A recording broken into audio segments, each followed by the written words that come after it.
তো ফাইনালি আমরা বের হয়ে গেছি। এবারের উদ্দেশ্য সাজেক। আমরা এবার রিক্সায় যাচ্ছি, বিকজ এবারকার জার্নি আমাদের বাসে। হ্যালো, এই যে আমরা এখন মোটামুটি বাসে উঠে পড়ছি। আসলে বাসটা দেখানোর সময় পাই নাই, কারণ হলো খুব তাড়াহুড়া ছিল। এখানে দুইটা তিনটা একসাথে বাস আসছে, যার কারণে আমরা আর বাস তাড়াহুড়া লেগে গেছে, তাড়াতাড়ি উঠে পড়ছি, বাসও ছেড়ে দিচ্ছে। আমরা এখন কলাবাগান থেকে আরামবাগের উদ্দেশ্যে যাচ্ছি। আরামবাগে যে আর যাত্রা হবে, তারপর ফাইনাল যাত্রা শুরু হবে। তো আমরা এই ফাঁকে একটু কেবিনটা দেখে নিই। তো এই হচ্ছে কেবিন। আমরা নিয়েছি মূলত নিচতলা। ডিম লাইট চলতেছে, ইন্টেরিয়রটা সুন্দরই আছে। এখানে একটা র্যাক আছে, পানির বোতলটা আমরাই নিয়ে আসছি। আর এখানে পোর্ট আছে, এখানে লাইট সুইচ আছে, আর ওই এসির ডাক্ট আছে, এই তো। আর এখানে বালিশ দেওয়া আছে, ইয়ে দেওয়া আছে। আর জানলাটা খুব সুন্দর, পুরা 32 ইঞ্চি এলইডি টিভি। 32 কি 55 ইঞ্চিস, একদম বাইরে দেখা যাবে। হ্যাঁ, সুন্দর কিন্তু ইন্টেরিয়ার। বাট আমার মনে হচ্ছে এরকম একটু উঁচু সিট, এই সিটে মনে হয় একটু প্রবলেম হইতে পারে রাত্রে ঘুমাইতে। এরকম সিট নিয়ে আসলে যে আমরা একটু উঁচু হয়ে আছি পিঠটা, যার কারণে এটা নিয়ে একটু প্রবলেম ফেস করতে হইতে পারে। কিন্তু দেখি কতদূর কি। তো লম্বায় অনেক বেশি, আর একটু নিচু হয়ে যাওয়া যাবে, অবশ্য সমস্যা নাই। এই তো ঠিক আছে। 1:40 বাজে, তো আমরা এখন এসে পৌঁছাছি হচ্ছে এখান থেকে green view hotels restaurant and sweets. এখানে যাত্রা বিরতি দিয়েছে, তো যাত্রা বিরতিতে আমরা কিছুক্ষণের বিরতি নিচ্ছি হাইওয়ের পাশেই। আর এইটা হচ্ছে আমাদের বাস, এই ইম্পেরিয়াল এক্সপ্রেস। এটাতে করে আজকে আমরা খাগড়াছড়ির উদ্দেশ্যে যাচ্ছি। এটা হচ্ছে মূলত sleeper bus. 4 hours later. Bore হয়ে গেছে। আমরা এখন খাগড়াছড়ির আর মাত্র 20 কিলোমিটার দূরে অবস্থান করতেছি। আর অল্প কিছুক্ষণের মধ্যে আমরা খাগড়াছড়ি শহরে ঢুকে যাব। হয়তো আধা ঘন্টাও লাগবে না। স্লিপার কোচে ভ্রমণের অভিজ্ঞতা বেশ ভালো, ভালো একটা ঘুম হইছে। Morning, good morning Khagrachhari. Khagrachhari থেকে আমরা সেই দিকে আগে করে নিয়ে আসলাম। তো অনিক চাকমা হচ্ছে ওনার নাম। তো উনি আমাদের জন্য কাউন্টারে অপেক্ষা করছিল। বাস আসা মাত্র উনি আমাদের পিক করে নিয়েছেন। আর হচ্ছে এখন উনি বললেন যে খাগড়াছড়িতে না, দীঘিনালাতে যে একবার নাস্তা করে। তো আমরা ভাবলাম যে ঠিক আছে, আমরা এখানে বসে না থেকে আমরা দীঘিনালার দিকে চলে যাই এবং দিয়ে ওইদিকে যে নাস্তা করি। আর এখন খাগড়াছড়ি শহর থেকে বের হয়ে যাচ্ছি। খাগড়াছড়ির বিখ্যাত শাক্ত চত্বর, যেটা বিভিন্ন ব্লগে দেখা যায়, তো আমরা সেটা দেখলাম। দেখতে দেখতে এখন বের হচ্ছি খাগড়াছড়ি থেকে।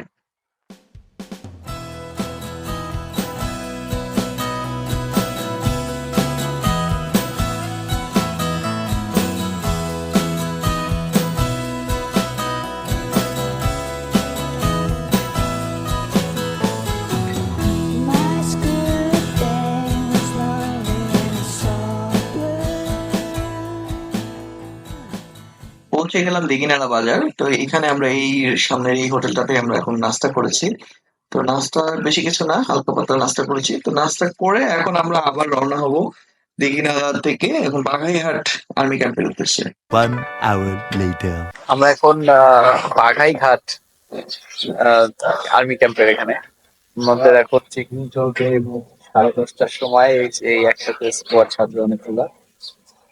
তো আমরা এখানে ঠান্ডা জায়গায় বসে আছি বলতে এক মুহূর্তে দাঁড়ায় আছি, হাঁটাহাঁটি করতেছি। এদিকে ফোন ছবি টবি তোলা তো একটু রেস্ট্রিকশন আছে, কিন্তু আর্মি ক্যাম্প। ফাইনালি আমরা রওনা দিয়ে দিলাম। এখন আমরা বাগাইহাট ক্যাম্প থেকে রওনা দিয়ে দিয়েছি স্পটের সাথে। এখন বাজে হচ্ছে 10:30 বাজে। তো 10:30 বাজে নেই, আগে 2-3 মিনিট আগে ছেড়ে দিছে।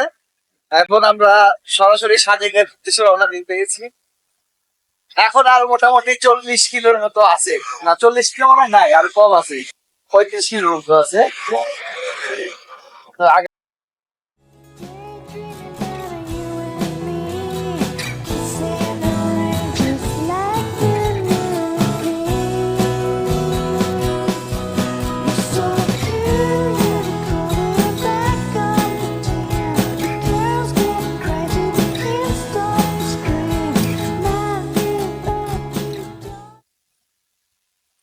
আমরা সাজেক পৌঁছে গেছি ভিক্টরি ফাইনালি। বাজে 12টা, এক্সাক্ট 12টা। আমরা রওনা দিয়েছিলাম 10টা 28-এ। এখন সাজেকে ঢুকতেছে, সাজেকের গেট পার হয়ে আসছি, এই সাজেক সামনে।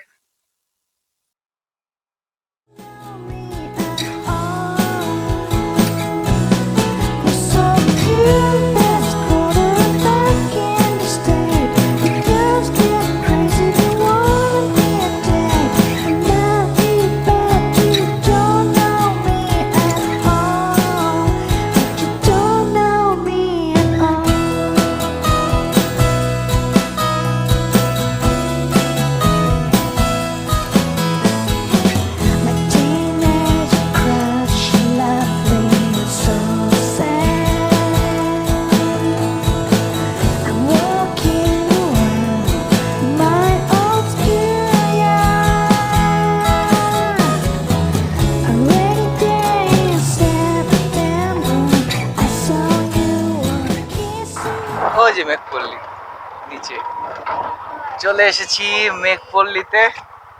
আমরা এখন নেমে যাই। এই যে আমাদের অনেক দা আমাদেরকে নিয়ে আসছে, অনেক কষ্ট করে নিয়ে আসছে। দাদা দাদা হাই বলে দেন আমার চ্যানেল। তো আমরা আমাদের কাঙ্ক্ষিত রিসোর্টে পৌঁছে গেছি মেঘপল্লী, কিন্তু আজ সকালে ঠিক আমাদের রুমটার সাথে একটা অনাকাঙ্ক্ষিত দুর্ঘটনা ঘটেছে, যার কারণে আজকে আর এটা ব্যবহারযোগ্য নয়। তো তারা যার কারণে আমাদের কাছে হাত জোড় করে সরি বলেছে, কিন্তু আসলে কি করবো, আসলে কপালের উপর তো কিছু বলার নাই। তো তারা আমাদের জন্য অন্য একটা রিসোর্ট ঠিক করেছে, তারা অন্য একটা রুমও ঠিক করেছে। তো আমাদেরকে এখন সেখানে তারা নিয়ে যাচ্ছে, আমরা এখন সেখানে যাব, যে ফ্রেশ ট্রেশ হবো, পরবর্তী পর্বে আমরা সেই রিসোর্টটা দেখাবো। Thank you.